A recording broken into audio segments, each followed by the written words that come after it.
میں انتہائی ادب اور احترام کے ساتھ گزارش کروں گا شہنشاہ خطابت حضرت اقدس مفتی عبدالرحیم صاحب دہرائچی سے تشریف لائے اور اپنے بد وسائل سے متابعین کو محفوظ فرمائے۔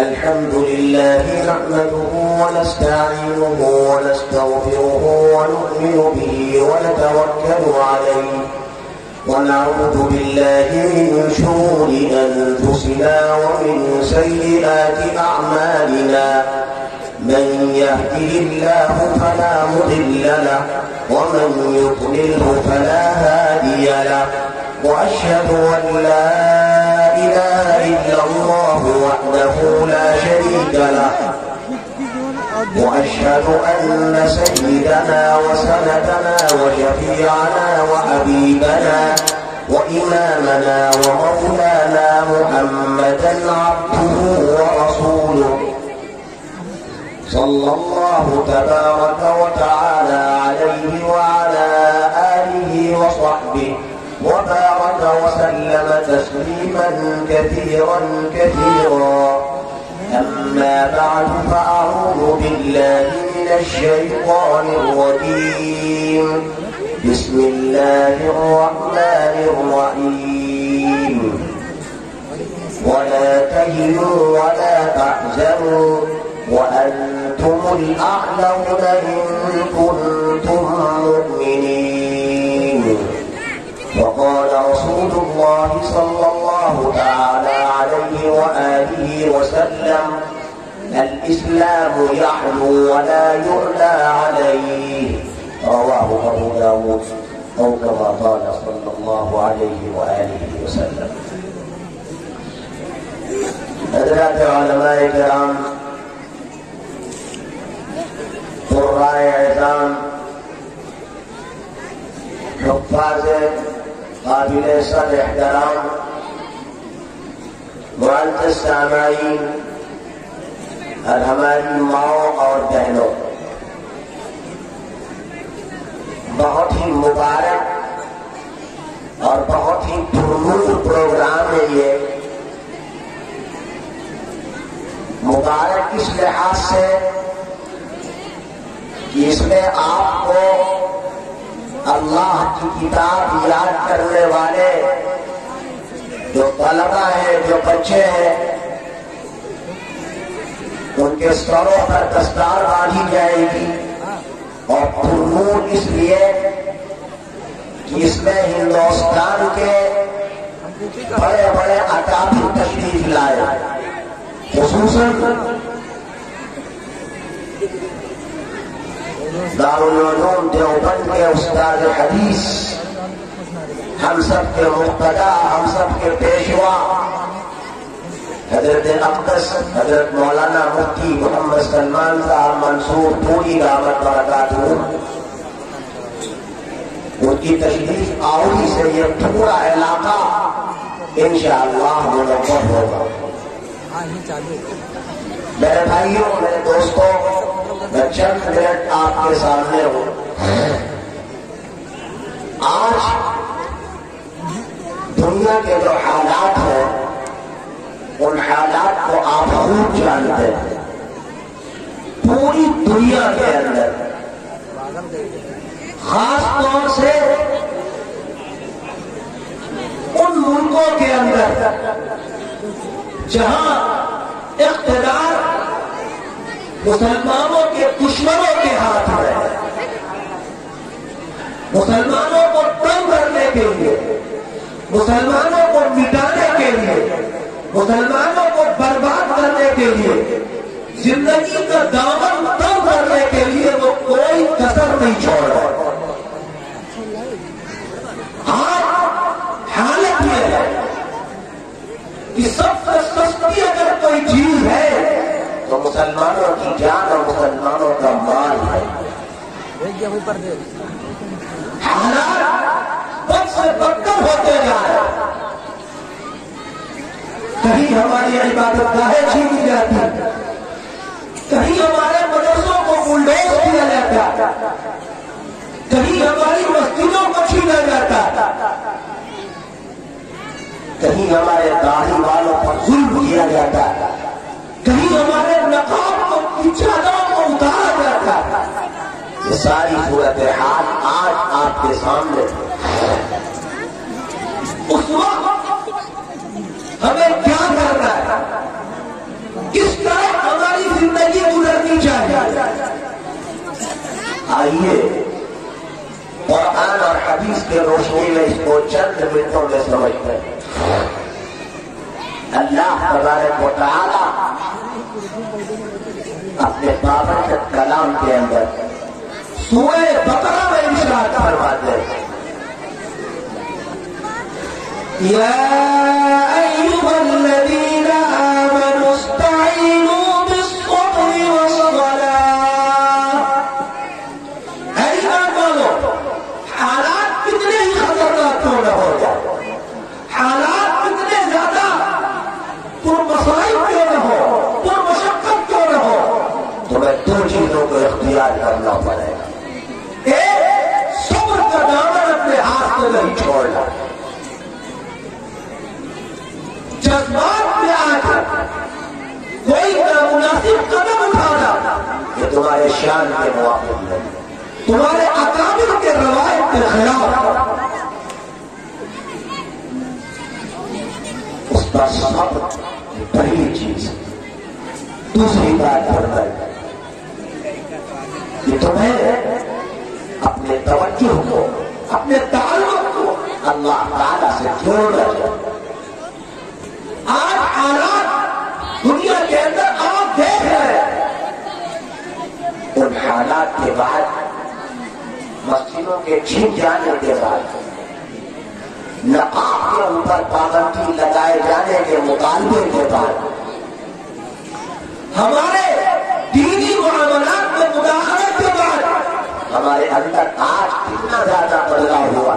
کتنے لوگ ہیں جنہوں نے نمازوں کی عادت ڈالی، کتنے لوگ ہیں جنہوں نے بے ایمانی چھوڑ دی، کتنے لوگ ہیں جنہوں نے ایمانداری سے کام کاج کرنا شروع کر دیا۔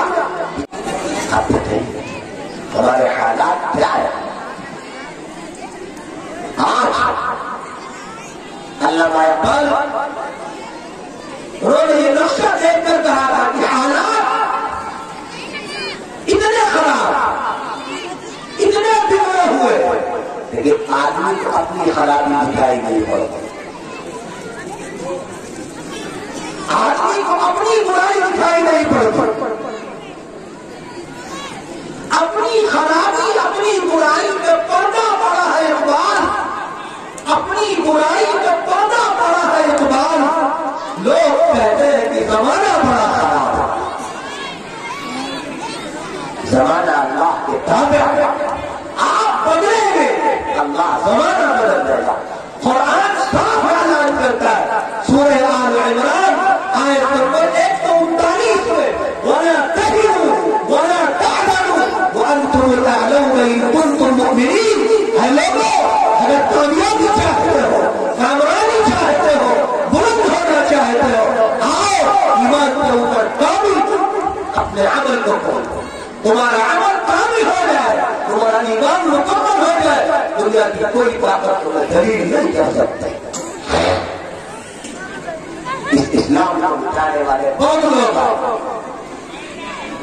قرآن یہ بھی کہتا ہے سورہ توبہ کے اندر آیت نمبر 30، یریدون ان یطفئوا نور اللہ بافواہہم، لوگ چاہتے ہیں اللہ کے نور کو، اللہ کے چراغ کو، ایمان کے شمع کو بجھا دیا جائے، یہ ناممکن ہے، ہو نہیں سکتا۔ جب تک ایمان ہے تب تک یہ دنیا قائم ہے، یہ آسمان قائم ہے، یہ دھرتی قائم ہے، یہ پہاڑ قائم ہے، یہ دریا اور دنیا ہے، یہ ہوائیں چل رہی ہے، ایمان ختم ہوگا، اسلام ختم ہوگا، دنیا ختم ہوگا، دنیا باقی نہیں۔ اقبال نے کہا تھا نور خدا ہے کفر کی حرکت میں خط نظر، نور خدا ہے کفر کی حرکت میں خط نظر، پھوکوں سے یہ چراغ بجھایا جائے گا۔ اسلام کو مٹانے والے مٹ گئے، اسلام کبھی نہیں مٹا۔ اسلام کو فنا کرنے والے فنا ہو گئے، اسلام آج باقی ہے،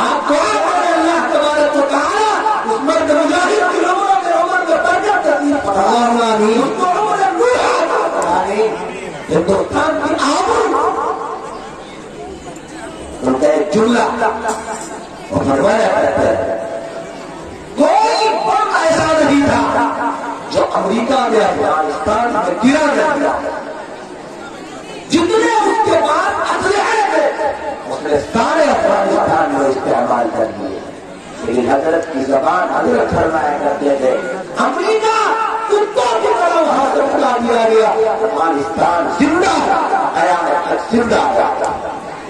حضرت کے اللہ لہذا اسلام اور مسلمانوں کو مٹانے والے یہ بھول جائیں کہ اسلام مل جائے گا، اسلام کبھی نہیں مل جائے گا۔ شاعر نے کہا تھا کسرا نے مٹانا چاہا تھا، کسرا نے مٹانا چاہا تھا، قیصر نے دبانا چاہا تھا، کچھ بچپن کا چل نہ سکا، پہنچا دیا کالی کملی والے نے گھر گھر میں قیام لگی۔ جتنے دشمنان اسلام آئے سب نے اسلام کو پتا کرنا چاہا تھا، اسلام آج ویسے بھی زندہ ہے۔ میرے بھائیوں ہماری ذمہ داری ہے، ہمیں لوٹنا پڑے گا اپنے ماضی کی طرف۔ ہمارا ماضی کیا تھا؟ اللہ سے ہمارا تعلق مضبوط ہو، اللہ سے ہمارا کنیکشن مضبوط ہو۔ ہمارے پاس دعا کا سب سے بڑا ہتھیار ہے جو اللہ نے ہمیں دیا ہے۔ آج مسلمان دعاؤں سے دور ہے، عبادتوں سے دور ہے۔ نبی شریف میں کہا گیا، اللہ کے حبیب نے فرمایا دعا سلاح المؤمن، دعا مومن کا سب سے بڑا ہتھیار ہے۔ جہاں سارے ہتھیار فیل ہو جاتے وہاں دعا کا ہتھیار کام آتا ہے۔ آج مسلمان بے راہبری کے عالم میں اس دعا کے ہتھیار کو فراموش کر دیتا ہے، اس کا تعلق اللہ سے ٹوٹ گیا، اس کا رشتہ اللہ سے کٹ گیا۔ ذرا یاد کیجیے نبیوں کی زندگی، نبیوں نے کیا کیا؟ سورہ انبیاء میں اللہ تعالیٰ نے آیت نمبر 70 سے لے کر آیت نمبر 90 تک 5-6 نبیوں کا تذکرہ کیا۔ نوح علیہ السلام کا تذکرہ، ان کی قوم نے پریشان کیا، ان کی قوم نے ان کو تنگ کر دیا، لیکن انہوں نے اسی اللہ کو بلایا تھا، اسی اللہ کو یاد کیا تھا۔ چنانچہ اس اللہ نے ان کی قوم کو ڈبو دیا، ان کی مدد فرمائی۔ ایوب علیہ السلام کا واقعہ لکھا، پریشان ہو گئے، بیماری آئی، سب کچھ ختم ہو گیا، مگر آج اٹھے تھے اسی اللہ کے سامنے، یہی دعا مانگی، لا الہ الا انت سبحانک انی کنت من الظالمین۔ زکریا علیہ السلام آئے، بڑھاپے کا معاملہ تھا، اولاد نہیں ہو رہی تھی، وہ جانشین چاہیے تھا، پکارا تو اللہ نے پکارا، اللہ نے ان کو پیغام دیا، خوشخبری سنائی، تمہیں اولاد ملے گی، تمہیں لڑکا ملے گا۔ اللہ نے ان کی دعا قبول کی۔ آج ہمارا آپ کا رشتہ کر گیا ہے۔ آج حالات یہ ہے مسلمانوں کے اندر وہ تمام برائیاں ہیں جو برائیاں پچھلی قوموں کے اندر، جھوٹ مسلمان بولتا ہے، وعدہ خلافی مسلمان کرتا ہے، سود مسلمان کرتا ہے، زنا اور بدکاری مسلمان کرتا ہے، حرام کمائی مسلمان کماتا ہے، حرام مال مسلمان کھاتا ہے۔ یاد رکھیے گا القیامت میں اللہ کی بارگاہ میں آپ کو بلایا جائے گا، آپ سے پوچھا جائے گا اور یہ سوال کا جواب دینا پڑے گا، تمہاری زندگی کہاں گزری، تمہاری جوانی کہاں تھی؟ یہ جوان بیٹھے میں جوانوں کو کہتا ہوں، آپ کی جوانی کس تھا؟ آپ کی جوانی تو آج رات رات ہر موبائل دیکھنے میں، غلط تصویریں دیکھنے میں، حرام اور ناجائز چیزوں کو دیکھنے میں لگی حالات یہاں ہے۔ ہماری نوجوان بچیاں غالب میں پڑتی ہیں، حال ان کا یہاں پر اتنا برا حال ہو گیا ہے، اسی موبائل کو لیے وہ 2-2-2:30 بجے رات تک اپنے دوستوں سے چیزیں کرتے ہیں، اپنے کوئی دنیش کے ساتھ جا رہا ہے، کوئی راکیش کے ساتھ جا رہا ہے، کوئی کچھ کر رہا ہے، اپنے ایمان کیوں ہے یہ؟ اسلامی تعلیمات کو چھوڑنے کا نتیجہ اسلام اور اسلام کا دامن چھوٹ جائے گا، نہ خدا ہی ملے گا، نہ مثال قدم، کوئی چیز نہیں ملے گی۔ میرے بھائیوں، آج یہ زمانے میں یہ مدرسے، یہ مسجدیں، یہ عبادت گاہیں، یہ علماء بساطت ہے، آپ کو آواز دے رہے، آؤ آؤ لوٹ آؤ، ففروا الی اللہ، اللہ کی جانب لوٹو، اپنے اعمال کو درست کرو، توبہ کرو، اللہ کے سامنے رو، تمہارے حالات کو اللہ بدل دے گا۔ یاد رکھیے گا، کائنات کے اندر کوئی پتا، کوئی ذرہ، کوئی لمحہ اللہ تبارک و تعالیٰ کے بغیر نہیں ہوگا، سب اللہ کو محتاج ہے۔ پتا ہلے گا اللہ کی مرضی کے بغیر نہیں ہلے گا، لمحہ آئے گا اللہ کی مرضی کے بغیر نہیں آئے گا، ذرہ ہلے گا تو اللہ کی مرضی کے بغیر نہیں ہلے گا۔ یاد رکھیے، جو کچھ بھی ہوتا ہے سب اللہ کی مرضی کے ساتھ ہوتا ہے۔ ہم بھی پریشانی میں زندگی گزار رہے ہیں، جو حالات ہمارے سامنے ہیں ان حالات کو دور کرنے والی ذات اللہ کی ذات ہے، اور مدرسے والے خاص طور سے اس پیغام کو پہنچاتے پھر رہے ہیں، علماء اور اکابرین بتاتے پھر رہے ہیں۔ ابھی دارالعلوم دیوبند کے موتبر ہم سب کے مقتدا حضرت مولانا مفتی ابوالقاسم صاحب نعمانی دامت برکاتہ کا پیغام ابھی کل ہی لایا کہ جو تدبیریں کی جا رہی ہے مسجدوں کے بارے میں وہ تو ہم کر رہے ہیں، مگر سب سے بڑی چیز یہ ہے ہمارے ہاتھ دعاؤں کے لیے اٹھے، اللہ کی بارگاہ میں یہ ہاتھ اٹھے، پروردگار ہماری مسجدوں کو بچائیے، ہمارے مدرسوں کو بچائیے، ہماری عزت کو بچائیے، ہماری عزت کو بچائیے، نمازوں کا اہتمام کرے، تلاوتوں کا اہتمام کرے، دعاؤں کا اہتمام کرے، حرام اور خون چھوڑ دے، انشاءاللہ اللہ تعالی حالات کو بدل دے گا۔ اور ہمارا کام یہی ہے، ہم اس پیغام کو دیتے رہے ہیں۔ حضرت نے بھی فرمایا ہمارا جو کلمہ ہے وہ کلمہ ہمارا جاری رہے گا، وہ پیغام ہم دیتے رہیں گے۔ اقبال کی زبان میں جو کہا جا سکتا ہے، یہ نغمہ فصل کل و نالا کا نہیں پابند، یہ نغمہ فصل کل و نالا کا نہیں پابند، بہار ہو خدا لا الہ الا اللہ۔ یہی پیغام ہے ان مدرسوں کا، یہی پیغام ہے ان مسجدوں کا، یہی پیغام ان جلسوں کا ہے۔ لہذا اس پیغام کو یاد رکھیے، اپنی زندگی کو بدلیے۔ اللہ تبارک و تعالیٰ ہمیں بھی اور آپ حضرات کو بھی عمل کرنے کی توفیق عطا فرمائے، ہماری زندگی کو اللہ تبارک و تعالیٰ بدل دے اور سچے اور کامل اسلام کی جانب ہم کو اور آپ کو لوٹا دے۔ آمین وآخر دعوانا